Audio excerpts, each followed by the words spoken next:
말씀은 사무엘하 9장 1절에서 13절 말씀을 중심으로 하나님의 마음을 담다라는 그런 주제로 우리가 말씀을 살펴보기로 원합니다. 우리가 태어나서 오늘 이 자리에 있기까지 우리는 수많은 사람들의 배려와 은혜 베품이 있었습니다. 자기 혼자만의 힘으로 여기까지 온 사람은 아무도 없습니다. 그렇다면 우리는 받은 은혜를 기억하며 갚을 수 있는 사람이 되어야 됩니다. 다윗은 사울왕의 사이였어요. 그리고 처남되는 요나단과는 매우 다정한 우정을 지니고 있었습니다. 사울왕이 악령에 사로잡혀서 다윗을 죽이려고 쫓아다닐 때에 요나단은 사울의 생명을 보호하기 위해서 보호하고 또 위기를 모면하도록 힘을 썼습니다. 다윗은 항상 이것을 기억하고 항상 잊지 않았어요. 수신제가 치국평천하라는 말이 있죠. 수신제가 치국평천하. 무슨 말입니까? 큰 일을 도모하려면 우선 자기 자신과 그 주변부터 잘 다스려야 한다, 이런 뜻입니다. 이처럼 다윗 왕이 된 후에 외부적인 그런 평정에뿐만 아니라 내부적인 선정에도 힘을 썼다는 것을 우리가 발견하게 됩니다. 그렇다면 국가의 기틀을 마련한 다음에 다윗이 가장 먼저 한 일이 무엇이었는가? 사울 집안의 남은 사람들을 찾고 있습니다. 그렇다면 왜 다윗이 사울의 가문에 남은 사람들을 찾고 있는가? 여러분, 역사를 보면은 왕이 바뀔 때 종종 이전에 왕의 그 세력들을 모두 다 죽이는 사건들이 많이 있었습니다. 그것은 보복 차원이나 또는 왕권을 넘보지 못하도록 사전에 싹을 자르는 그런 이유 때문이었습니다. 그래서 우리나라 조선시대에만 해도 어떻습니까? 반역죄, 영모죄는 어때요? 남녀노소를 가리지 않고 삼족을 멸해버리죠. 애기까지도 그냥 노인네까지 다 삼족을 멸해버립니다. 그래서 사울왕이 길보아산 전투에서 죽고 그 아들들이 다 죽고 왕권이 몰락하자 사울에게 속해 있던 사람들은 당연히 다윗을 두려워해서 다 잠적해버리고 다 숨어버렸어요. 근데 다윗은 그런 차원으로 사울 가문의 혈족을 찾는 것이 아니라는 거예요. 9장 1절에 보니까 자, 사울의 집에 아직도 남은 사람이 있느냐? 내가 요나단으로 말미암아 그 사람에게 은총을 베풀리라, 이렇게 말하고 있습니다. 삼족을 멸하고 반역의 씨를 말리려는 것이 아니라 뭐라고 합니까? 요나단으로 말미암아 그 사람들에게 은총을 베풀겠다. 요나단 때문에 내가 그 사람들에게 지금 은혜를 내리겠다. 이렇게 지금 얘기하고 있습니다. 그러면 다윗은 요나단과 어떤 일이 있었기에 요나단 때문에 은총을 베풀겠다고 지금 강조하고 있습니까? 다윗은 이전에 요나단과 사울에게 그 자손들을 멸절시키지 않겠다고 굳게 약속을 했습니다. 다윗은 이제 주변에 어려움이 평정되고 여유를 찾게 되자 요나단과의 언약, 그가 자기에게 호의를 베푼 것을 기억하고 그 약속을 지키려는 것입니다. 요나단에게 받았던 그 호의, 요나단에게 받았던 그 은혜, 그것을 기억하고 그걸 지키려는 거예요. 근데 여기서 주목할 것은 다윗이 지키고자 했던 요나단과의 약속은 아주 오래전의 일이라는 거예요. 본문에 보면 사울이 죽을 당시 무브이보셋의 나이는 불과 5살이었어요. 4장 4절에 보면은 이제 사울이 죽고 나서 그 가솔들이 다 피신할 때에 무브이보셋의 나이는 불과 5살에 불과했어요. 근데 현재 무브이보셋은 어떻습니까? 9장 12절에 보니까 어린 아들을 둘 정도로 성인이었다는 거예요. 그게 어린 아들이 하나 있다고 그러죠. 그러니까 커서 아들을 둘 정도로 성인이 되었다는 거예요. 이런 비추어 봐서 다윗이 요나단과 언약을 맺은 것은 대략 몇 년 전쯤의 일입니까? 대략 한 20여 년 정도의 일이에요. 아주 오래전이에요. 우리는 5년, 10년만 해도 까마득한 옛날처럼 느끼죠. 근데 20년 전의 일이라는 거예요. 강산이 몇 번 변하는 때예요. 따라서 이렇게 오래전에 맺은 약속을, 더구나 약속의 당사자는 이미 죽고 없는 지금 그 약속을 기억하고 이것을 지키기 위해서 노력한다는 것은 쉽지 않아요. 그런데 여기 하나님의 언약 백성으로서의 성도가 보여줘야 될 진정한 모습이 바로 여기 있는 거예요.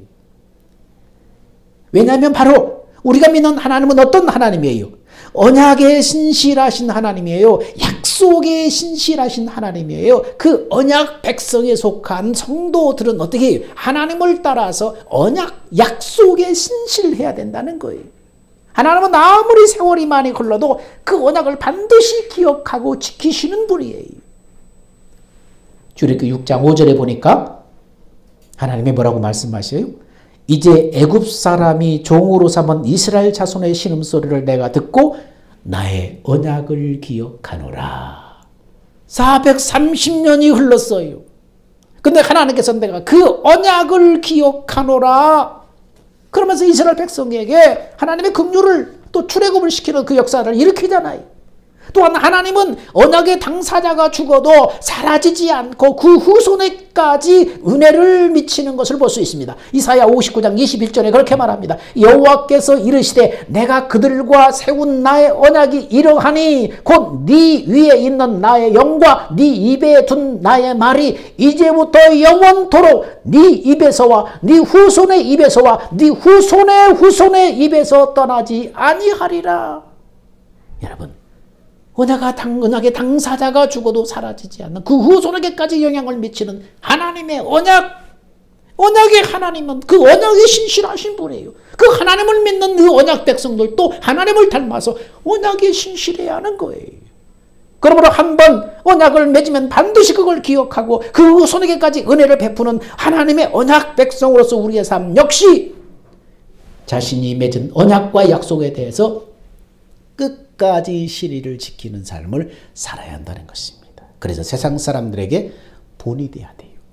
오래전 일이라고 흘러갔다고 또 상황이 바뀌었다고 뒤집어버리는 것이 아니라 언약에 신실해야 하는 것입니다. 여러분, 세상 사람들은 상황에 따라서 약속을 해놓고도 자신에게 불리하거나 유익이 없다고 판단하면 쉽게 말을 바꿔버리는, 신의를 저버리는 행동들을 많이 하는 경우가 있습니다. 그런데 하나님의 언약 백성은 절대 그래서는 안 돼요. 손해를 보더라도 우리는 언약에 신실해야 됩니다. 다른 사람들이 봤을 때 미련해 보이고 바보처럼 보일지라도 어떻습니까? 사람들의 편견이 아니에요. 사람들의 판단이 아니에요. 우리는 하나님의 언약 백성이기 때문에 우리가 언약한 그 언약에 대해서 세상이 뭐라고 해도 그 언약에 신실한 사람의 모습을 보여줘야 되는 것입니다.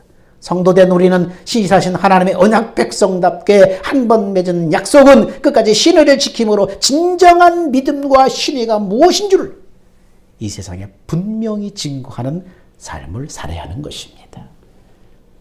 다윗이 사울의 집에 남은 사람을 찾는다고 하자 신하들이 사울의 사람들을 이제 수소문하기 시작합니다.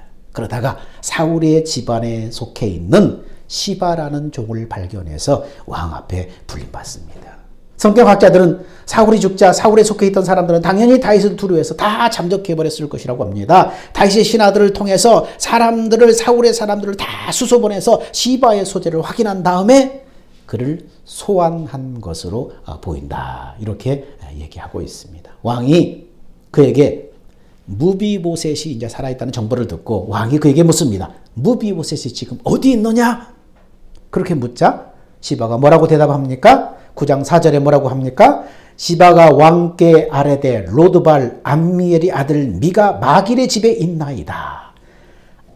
로드발의 지역이, 그 로드발이라는 그 지역에, 요단강 동편 쪽에 있는 로드발이라는 지역에 암미엘의 아들 마길의 집에 있습니다. 이렇게 아뢰입니다. 여러분, 사울은 다윗을 쫓아다니면서 죽이려고 했던 대적이었어요. 그런데 블레셋과의 전쟁에서 사울과 그 아들들이 다 전사하고 사울의 왕가는 몰락하고 말았습니다. 이제 정권이 바뀌었어요. 다윗이 모든 백성들의 왕이 되어서 나라의 평정을 찾았습니다. 그러면 여러분, 이제 다윗을 죽이려고 쫓아다녔던 사울 집안의 사람들은 이제 정권의 블랙리스트가 되는 거예요. 이제 그들을 숨겨주거나 거두어주면 그에 대한 후환을 걱정해야 하는 것입니다. 그러니 그들의 후손이 살아있다고 하면 잡아다 바치고 공을 차지하려고 하지 누가 그들을 숨겨주고 거두어 주겠습니까? 그런데 지금 무비보셋이 요단강 동쪽에 있는 노드발이라는 곳에 암미엘의 아들 마길의 집에 있다는 거예요. 이것은요, 마길이라는 사람이 무비보셋에게, 곤경에 처한 무비보셋에게 거처를 마련해주고 그를 보호함으로써 호의를 베풀었다는 것을 지금 말해줍니다. 곤경에 처한 무비보셋을 영접해서 안전한 거처를 제공했다는 거예요. 그런데 마길이라는 사람이 또 성경에 어디에 등장하는가 하면은 사무엘하 17장 27절에 보면 다윗이 이제 나라를 잘 다스리다가 다윗의 아들 압살롬이 아버지를 반역해요. 왕이 되려고. 그래서 정권의 주요 사람들과 세력들을 다 규합을 해가지고 딱 왕국을 차지하자 다윗 왕은 어떻습니까? 아들의 칼날을 피해서 피신을 해요. 압살롬의 반역에 쫓겨서 피난하던 중에 다른 사람들은 다윗의 피난 행렬을 다 외면해요. 이제는 압살롬이 정권을 잡을 것이라고 생각하고 외면해요. 근데 어떤 사람들이 그 다윗의 일행을 영접해서 먹을 걸 가지고 와서 제공을 했는데 그 중에 누가 등장하느냐 하면 암미엘의 아들 마길이 거기에 또 등장합니다. 여러분, 폐위된 왕가의 손자에게 호의를 베풀었던 그가 훗날 압살롬을 피해서 도망하던 다윗에게 또 호의를 베푸는 것입니다. 사무엘하 17장 27절에 29절에 보니까 자, 그 사람이 어떤 사람인가 한번 봅시다. 자, 누가 한번 먼저 찾은 사람이 한번 읽어주실래요? 27절부터 29절까지 29절 하나만 읽어도 되겠습니다. 자, 그들이 어떻게 다윗 일행을 도왔나, 어떤 마음으로 도왔나, 한번 29절 17장 29절 사무엘하. 자, 큰 소리로. 꿀과 버터와 양과 치즈를 가져다가 다윗과 그와 함께한 백성에게 먹게 하였으니 이는 그들 생각에 백성이 들에서 시장하고 곤하고 목마르겠다 함이더라. 예, 어떤 마음이에요? 이는 그들 생각에 백성들이 들에서 시장하고 곤하고 목마르겠다. 여러분, 암미엘의 아들 마길은 어떤 사람이에요? 폐위되어 몰락한 왕가의 후예에 호의를 베풀고 공경에 처한 다윗을 도와준 것으로 보아서 그는 이해관계를 떠나서 어려운 사람을, 공경에 처한 사람을, 선행을 베푸는 의로운 사람이라는 것을 알 수 있습니다. 마음이 참 따뜻한 사람이라는 것을 알 수 있습니다. 다윗의 일행을 따르는 그 백성들, 그 사람들, 그들이 오랫동안 먹지 못하고 지쳐있는데 그들 생각에 들에서 그들이 시장하고 곤하고 목마를 것이다. 긍휼한 마음을 가지고 가서 도왔다는 거예요. 정권이 패배하거나 이 사람이 정권을 잡을 것 같으니까 이 사람 편에 다 서고 요즘 대권 보세요. 대권 후보가 어떤 사람이 인기를 가지고 그 사람이 정권을 잡을 것 같으니까 온갖 사람들이 그 사람 밑에 다 꼬여들잖아요. 이에 타산을 떠나서 선행을 베푸는 의로운 사람이라는 것을 우리는 발견하게 돼요. 우리는 그런 사람이 돼야 돼요. 이해관계를 떠나서 정말 사람들을 긍휼히 여길 줄 아는 사람, 공경에 처한 사람들을 돕고 싶은 긍휼한 마음이 일어난 사람, 이런 마음이야지.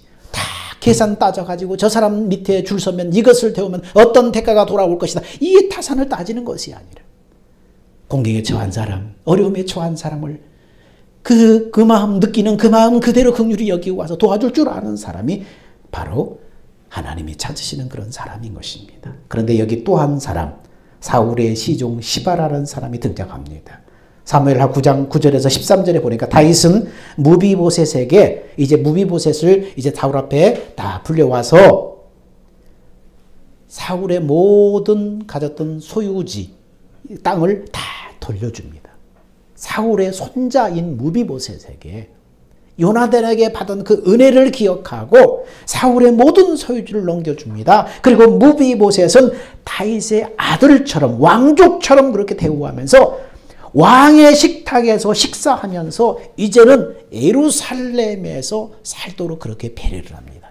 촌 구석에서 사는 것이 아니라 도회지, 서울 한복판, 요즘 말하면 청와대 같은 그런 곳에 함께 살게 하는 것입니다. 그리고 나서는 사울의 시종이었던 시바에게 그 주인의 아들인 무비보셋을 위해서 그 모든 소유를 다 관리하도록 일임을 합니다. 자기 주인의 아들인 무비보셋은 왕궁에서 왕과 함께 살고 있습니다. 시바라는 이 종은, 전에 사울의 종이었던 이 종은 아들 15과 수백 명의 종과 함께 자기 주인의 모든 소유를 관리하고 있습니다. 사울왕의 이전 모든 소유지를 관리하고 있기 때문에 사울의 시종이었던 시바의 권세는 대단했을 거예요. 사울의 그 왕이 가졌던 그 소유지를 다 관리하고 있으니까 얼마나 대단했겠어요. 세월이 흘러서 압살롬의 반역으로 다윗이 쫓겨서 피난 갈 때 시바가 먹을 것을 싣고 와서 다윗을 마중합니다. 다윗이 내 주인의 아들은 어디 있느냐? 자기가 은혜를 베풀었던 그 무비보셋 어디 있느냐는 거예요. 내 주인의 아들은 어디 있느냐 묻자 사울의 시종이었던 시바가 뭐라고 대답합니까? 사무엘하 16장 1절에서 4절 말씀 한번 보십시다. 자, 사무엘하 16장 1절에서 4절 말씀 큰 소리로 누가 한번 읽어주십시오.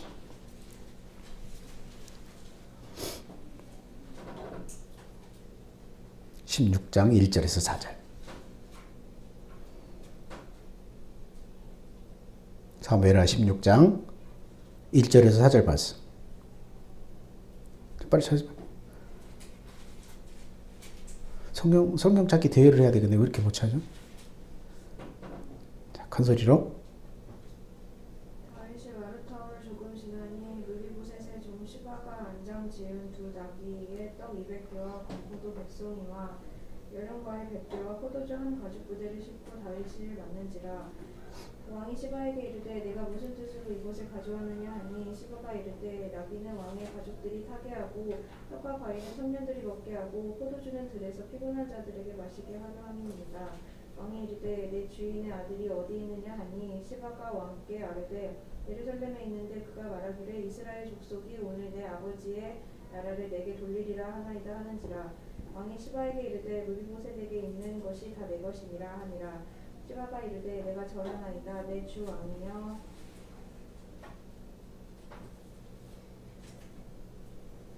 네, 여기까지.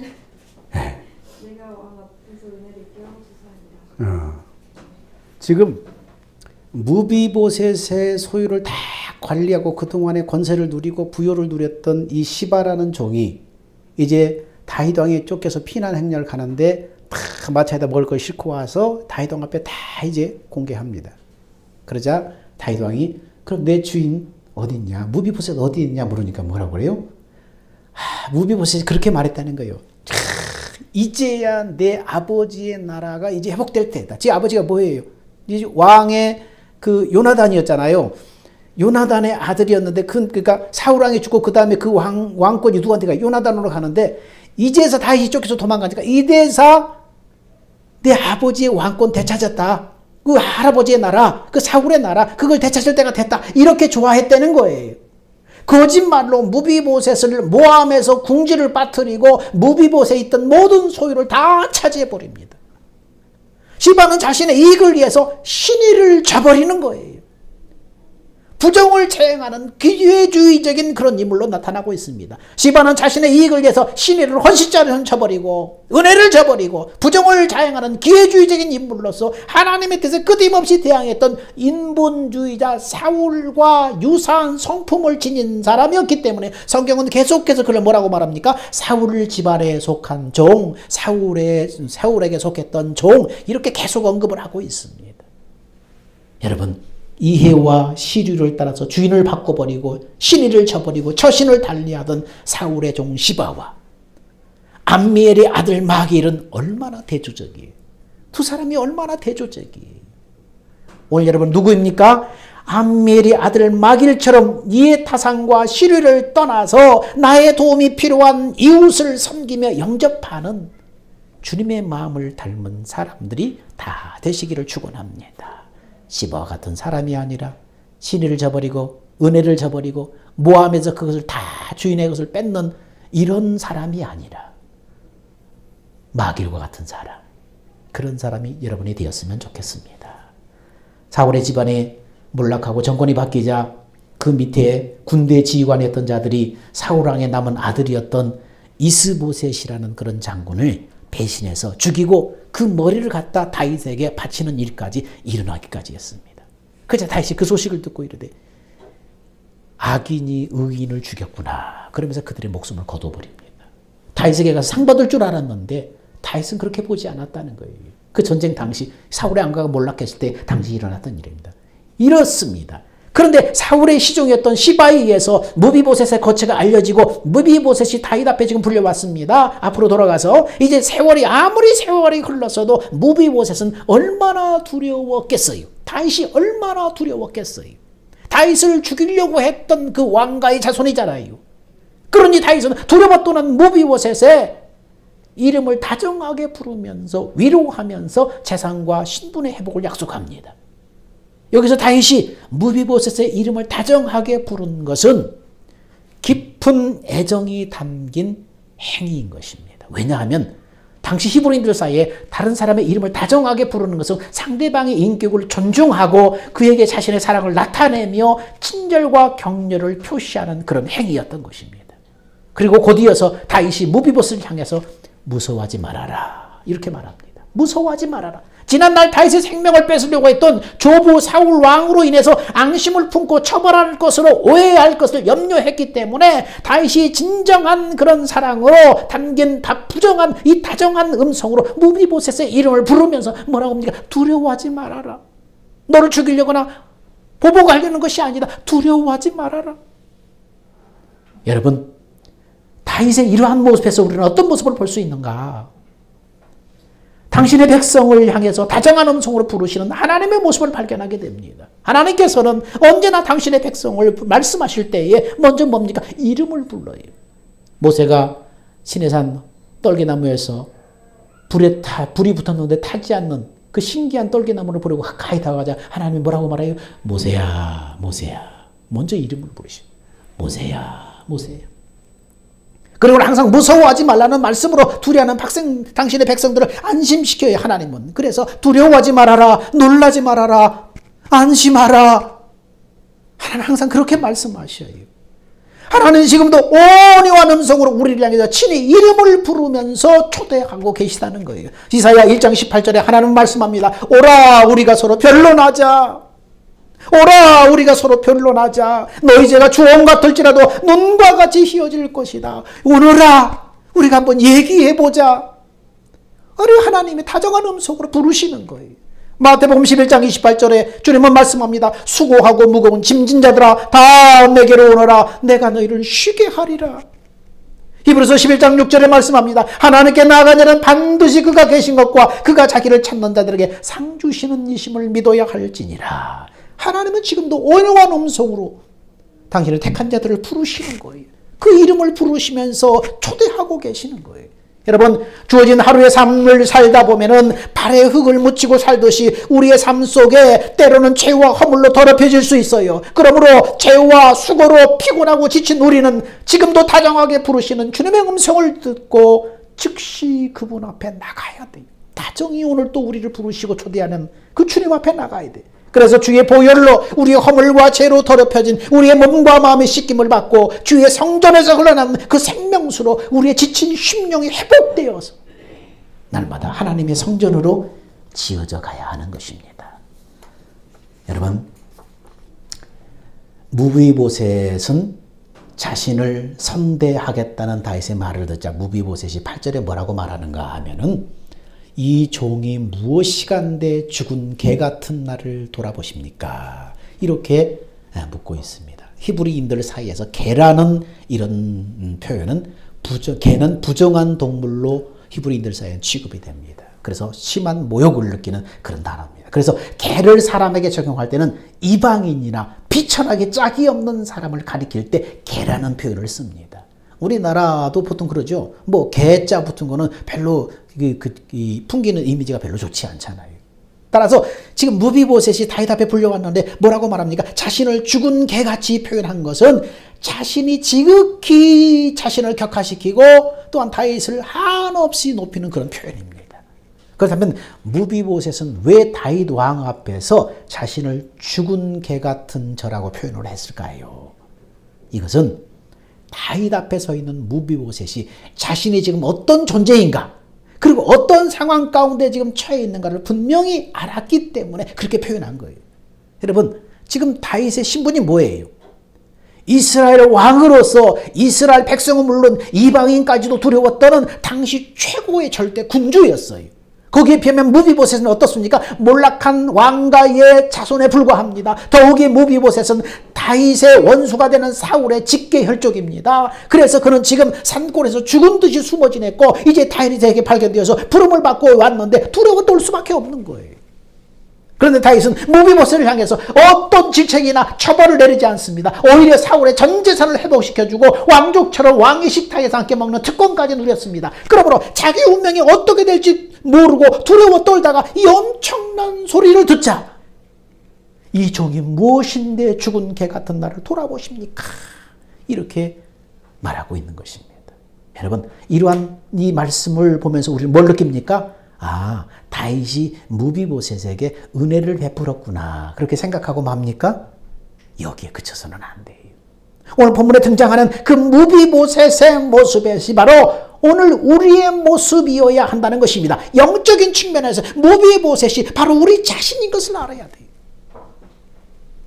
우리는 하나님 앞에 본래 죽은 개 같은 존재였어요.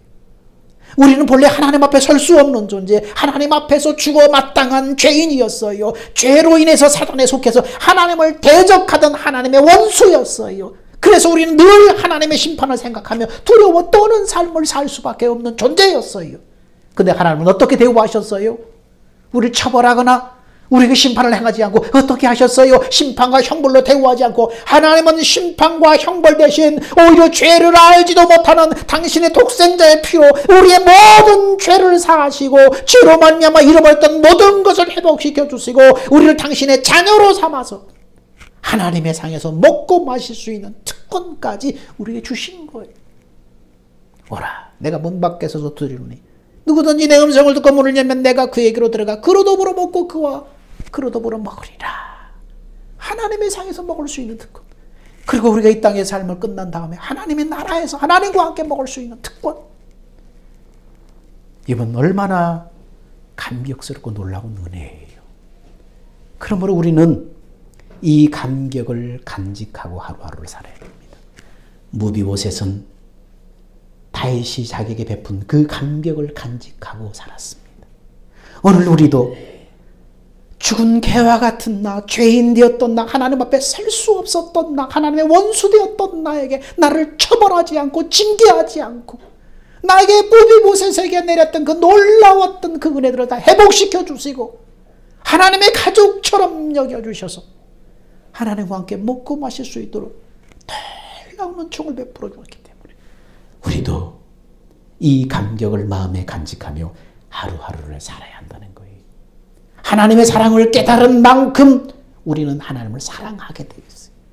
하나님의 사랑을 깨달은 그 깊이만큼 우리는 하나님을 사랑하게 되어 있어요.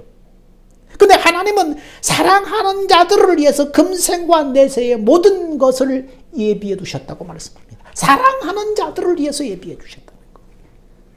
여러분, 본문의 무비보셋을 영적인 관점으로 나에게 투영시켜서 하나님 앞에 자신을 낮추면서 하는 간격 속에서 하나님의 사랑을 간직하며 날마다 하나님을 찬양하는 여러분의 삶이 되시기를 주 이름으로 축원드립니다. 기도하겠습니다. 사랑과 은혜가 많으신 아버지 하나님, 다윗이 무비보셋에게 베푼 은총이 무엇입니까? 재산을 회복시켜 주시고 신분을 회복시켜 주시고 삶의 장소를 회복시켜 주었습니다. 다윗은 자신이 하나님의 은혜를 받은 것을 기억하고 그 복을 나누었습니다. 신실하신 하나님처럼 언약을 지켰습니다. 주님, 우리도 주님 앞에 무비보셋 같은 우리도 예수 믿고 영광스러운 신분과 영생을 이루고 삶의 장소를 변화되었습니다. 비천하는 나를 높이신 그 하나님의 은총을 기억하고 그에 대한 마땅한 반응을 보이는 삶을 살게 하여 주옵소서. 다윗이 언약을 지키기 위해서 자신의 권리를 내어놓았듯이 우리도 받은 은혜를 기억하며 나누는 삶을 살게 하여 주시옵소서. 나에게 베풀어 주신 하나님의 사랑을 기억하며 무비보셋처럼 감격을 간직하며 사는 사람이 되게 하여 주옵소서. 생명 되신 예수님의 이름으로 기도하옵나이다. 아멘. 기립합시다. 주님 다시 오실 때까지.